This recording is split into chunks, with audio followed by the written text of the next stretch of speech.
Today's video is about a notable figure in rock music as a songwriter in the 50s and 60s. This musician began as a recording artist and will continue to release recordings on the side for the remainder of his career, never achieving the success he had as a hitmaker for others. The centerpiece of today's video is all about Lincoln Chase. Before we start, let's be sure to leave a like on the video, subscribe to the channel, and push the notification bell to be sure you won't miss on any more uploads. Now without further ado, let's cue that intro.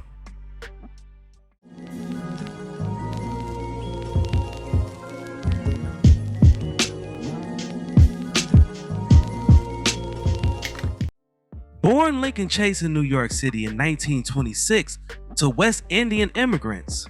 Lorenzo, his father, was born in Cuba and his mother, Edith or Elizabeth, was a native of the British West Indies. He attended the American Academy of Music in New York City and signed with Decca Records in 1951. The company was attempting to re-enter the rock industry, and Chase suited their ideals somewhat better since he was musically schooled, but because he was a studio rookie, he would potentially be simple in mode as they saw appropriate.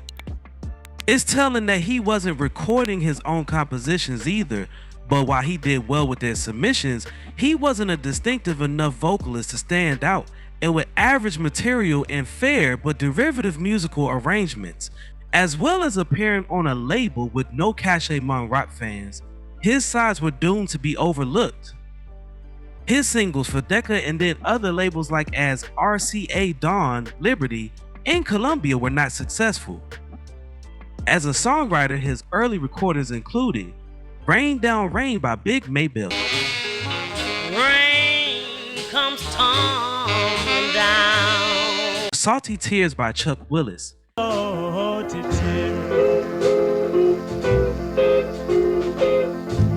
and Mend Your Ways by Ruth Brown. so baby, if you don't want me. The Drifters covered his song Such a Night and gave him his first big hit.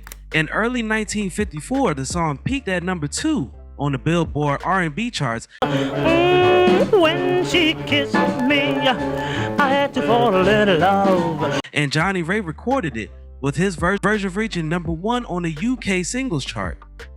Elvis Presley released a rendition in 1960 that became a smash in 1964, and many other performers have since covered the song. Chase's next significant success was Jim Dandy by Laverne Baker and the Gliders. The song peaked at number 1 on the US R&B charts and number 17 on the Hot 100 charts. Spider lady on a runaway horse. That's right, of course. Chase also penned a follow-up single, Jim Dandy Got Married. Jim Dandy got married.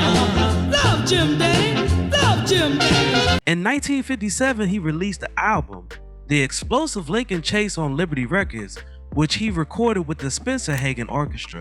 In 1959, he met vocalist Shirley Ellis and spent the following 5 years as her manager. Contrary to popular belief, they were never married. In fact, Chase was married to a woman named Monica and the couple had 3 children.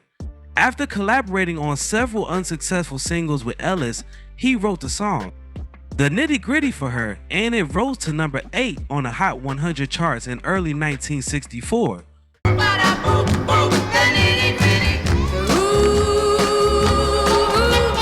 Several follow-ups written or co-written by Chase. That's what The Nitty Gritty is, The Name Game, and the clapping song Clap Pat Clap Slap, which also peaked on the US pop charts. In 1973, Chase released a second album under his own name, Lincoln Chase in You. On Paramount Records, featuring drummer Idris Muhammad, it has been described as trippy, odd, and funky all at the same time. A bit like a Black Frank Zappa but groovier. Album didn't do well commercially but gained a measure of cult acclaim in the years since. On October 6, 1980, Chase passed away at the age of 54. Lincoln Chase is a well-known name among writers, but his voice is unfamiliar to anybody other than die-hard crate diggers from the past who have come across his own songs. But when it comes to his contributions across the board in rock's first quarter century, he made a significant impact, Now, before we go, I have a question for you all. What is your favorite song from Lincoln Chase?